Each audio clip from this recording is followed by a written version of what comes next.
क्या आप जानते हैं कि मिल्क असलियत में एक हेट्रोजीनियस मिक्सचर है और बाजार में मिलने वाले स्किम्ड मिल्क से फैट को कैसे अलग किया जाता है। तो आगे हम देखने वाले हैं कि मैटर को कैसे क्लासिफाई किया जाता है और ये भी समझेंगे कि मिल्क कैसे एक हेट्रोजीनियस मिक्सचर है।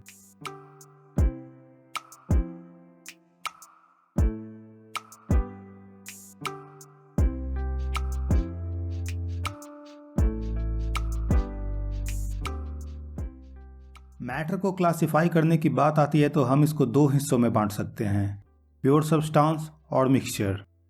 प्योर सब्सटेंस वो होते हैं जो एक ही तरह के एटम्स या मॉलिक्यूल से बने होते हैं, जैसे कि कॉपर जो एक ही तरह के एटम से बने होते हैं, और वाटर जो एक ही तरह के मॉलिक्यूल से मिलकर बनते हैं।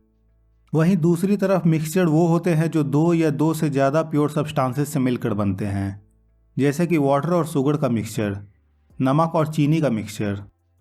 अब प्योर सब्सटेंसेस को भी हम दो हिस्सों में बांट सकते हैं। पहला एलिमेंट्स जो एक ही तरह के एटम्स या मॉलिक्यूल से मिलकर बनते हैं, और दूसरा कंपाउंड्स, ये भी सिर्फ एक ही तरह के मॉलिक्यूल से मिलकर बनते हैं। तो यहाँ एक सवाल उठता है कि एलिमेंट्स और कंपाउंड्स के मॉलिक्यूल्स में फ़र्क क्या है। इनके मॉलिक्यूल्स में बस इतना फ़र्क है कि प्योर सब्सटेंसेस के मॉलिक्यूल्स एक ही तरह के एटम से मिलकर बनते हैं और कंपाउंड्स के मॉलिक्यूल्स दो या दो से ज़्यादा तरह के एटम से मिलकर बने होते हैं। तो आइए अब हम इनके कुछ एग्जाम्पल्स देख लेते हैं।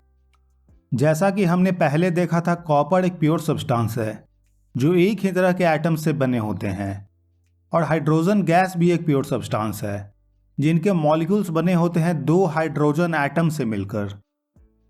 अगर कंपाउंड्स की तरफ नज़र डालें तो हम पाएंगे कि वाटर एक तरह का कंपाउंड है और इसके मॉलिक्यूल्स बने होते हैं दो हाइड्रोजन एटम्स और एक ऑक्सीजन एटम से मिलकर। इसी तरह से हम मिक्सचर को भी दो हिस्सों में बांट सकते हैं, होमोजीनियस मिक्सचर और हेट्रोजीनियस मिक्सचर। होमोजीनियस मिक्सचर वो होते हैं जिसमें कंस्टिट्यूएंट पार्टिकल्स यूनिफॉर्मली डिस्ट्रीब्यूटेड रहते हैं, जैसे कि वाटर और शुगर का मिक्सचर।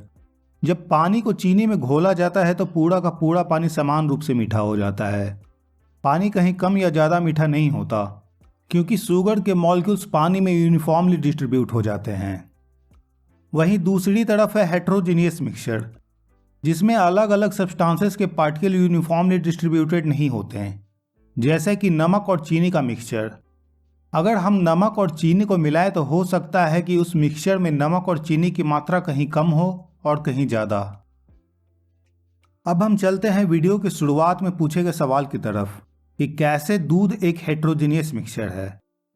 अगर दूध को हम माइक्रोस्कोप के नीचे देखें तो हम पाएंगे कि फैट और प्रोटीन के छोटे गोले पानी में फैले होते हैं, और ये फैट के पार्टिकल्स मॉलिक्यूलर लेवल पे यूनिफॉर्मली डिस्ट्रीब्यूटेड नहीं होते, और इसी वजह से मिल्क एक हेट्रोजीनियस मिक्सचर है। और जब हम दूध को गर्म करते हैं तो उसमें मौजूद फैट इकट्ठा होकर ऊपर सतह पे आ जाते हैं।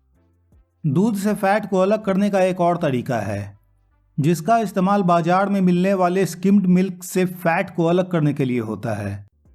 अगर हम दूध को बहुत ही तेजी से घूमते हुए बर्तन में रखें तो फैट के पार्टिकल्स के बाहर की तरफ फोर्स लगता है और ये बाहर की तरफ इकट्ठा हो जाते हैं।